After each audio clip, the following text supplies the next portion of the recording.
One video exposed the mask, another dragged the wig, and now Lala Sadi's comeback is a blender full of shade. It feels like every time I make a smoothie now, someone dies. What do you mean by that? That's how she opened it. Not a denial, not a defense, just fruit, ice, and a side of death by passive aggression. No explanation, no accountability, just vibes and emotional casualties. And I have to be honest, this isn't just drama anymore. This is performance warfare. Because right when MissWeiWei hit her with a surgical roast, Lala whipped out a mason jar and said, Let's make a smoothie. Alright, for those of you just stumbling into this beautiful disaster, here's what you missed. MissWeiWei dropped a viral exposé on Lala Sadi, calling out her fake stories, emotional manipulation, and off-brand TikTok trauma. That video blew up. Lala came back with the truth. A sad piano, dim lighting, and enough contradictions to make your brain buffer. Then MissWeiWei came back again with a response to the truth, calmly dragging Lala with surgical precision and reminding the internet why she is not the one to play with. What she does has nothing to do with acting. Because I actually went to acting school. I trained with the best. I studied this thing. So cool. And as I was editing this video, Lala dropped a smoothie. No, seriously, a smoothie video titled, A Smoothie in Honor of Her. No tears, no monologue, just fruit ice and a passive-aggressive emoji. At this point, this beef isn't just drama. It's giving Kendrick versus Drake for the For You page. Only difference? Instead of diss tracks, we're watching apology court TikToks and blended fruit insults. And I swear to you, if I speak fully on this now, it would be criminal. Because what comes next isn't just a downfall, it's a total reputation demolition. So don't blink, don't scroll, don't sip that smoothie, because in this story, the fake tears were just the appetizer. The real destruction starts now.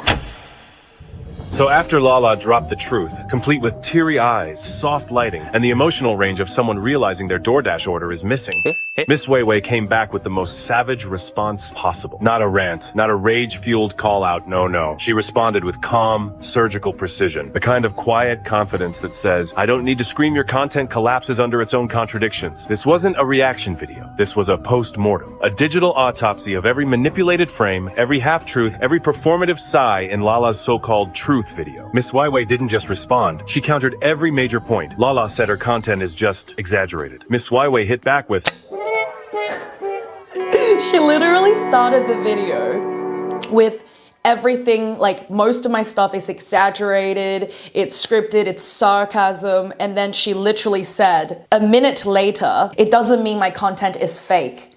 I don't get it. It was like watching someone review a bad movie in real time, except the movie is Lala's life, and the plot has more holes than her mascara sob story arc. She broke down Lala's defense like, I'm just acting. Then why lie about what's real? I'm not trying to manipulate. Then why bait your audience with fake grief? It's exaggerated. Cool. So was the Titanic. Still sank. Like what? I've never been to a funeral before. For a second, I thought this was okay to wear. Funeral vibes.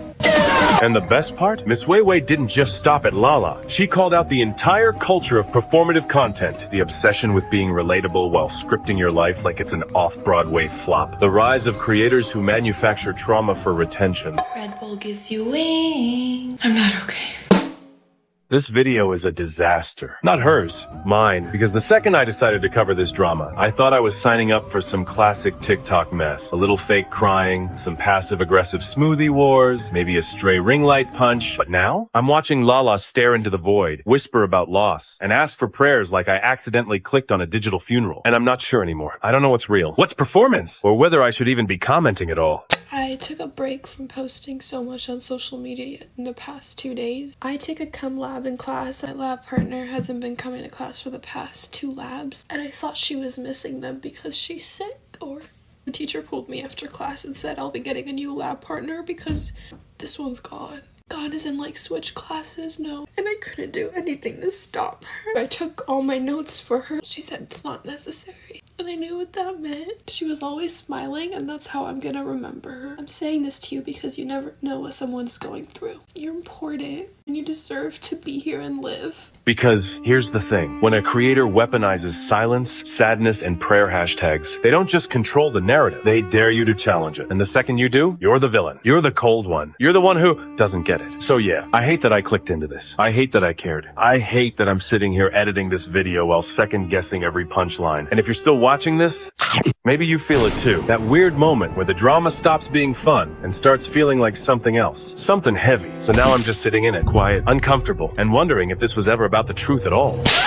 There is a massive difference between acting Like actually acting. I went to acting school, Lala Sadi. I went to one of the best in the world, right? QUT. So cool. Yeah.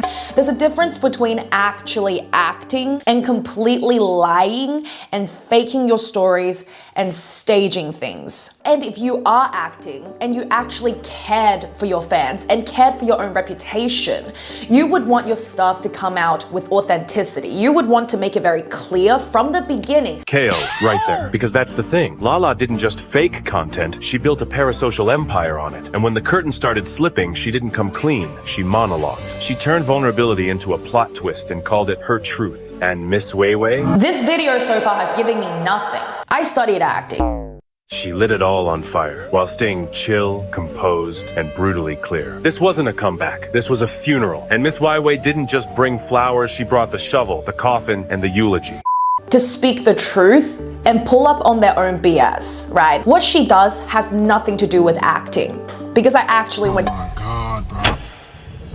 So let's talk about the mental gymnastics Lala pulled in her The Truth video. Because watching her try to explain herself was like watching a conspiracy theorist build IKEA furniture without the manual. She goes, All my videos revolved around acting, sarcasm, joking, POVs, exaggeration. only to follow it up with, but that doesn't mean I'm faking it. Excuse me, you just described faking it in slow motion. This entire video was one long logic spiral. The influencer version of, I didn't lie, I just didn't tell you the truth in the way you expected. She's saying it's just acting while simultaneously begging us to believe the emotions were real. It's like she's trying to emotionally scam us, but with aesthetic lighting. What did he say? And let's get real. This isn't acting. It's post-production gaslighting. I'm acting, but not really. It's scripted, but those were my real feelings. It was staged, but I was genuinely crying. Pick a lane, Lala. You can't claim Oscar-worthy pain and then pivot to, it's just content, when people start calling out the holes in your narrative. This is not Inception, babe. You're not operating on 5 emotional layers. You're just lying and trying to copyright the tears.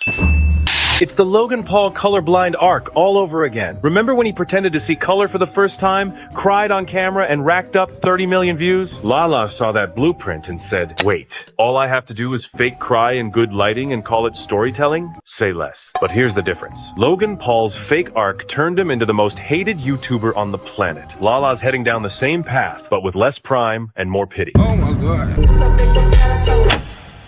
Lala, I get it. It's hard out here. But if you're gonna act, at least go all in. Don't give us this halfway sob story, then say, it's just content once the pressure hits. At this point, I've seen more consistent performances in high school theater, and they had a $20 budget and a busted fog machine. You want us to believe it's real? Then be real. Or just say it's all fake and hand us the script, because trying to have it both ways makes you look like what you're really afraid of being. A bad actress pretending to be authentic. And honestly, that might be the most damaging role of all.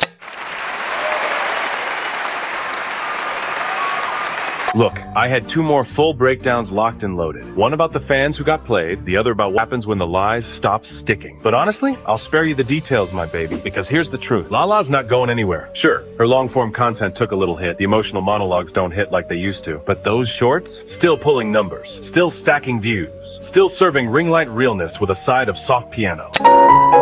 So no, this isn't her downfall. It's just a rough patch, a slightly cracked storyline. And while MissWeiWei might have thrown hands with facts, Lala's still here, still filming, still blending. So until the next twist, I'm signing off. Goodbye, and see you soon. Probably sooner than I'd like.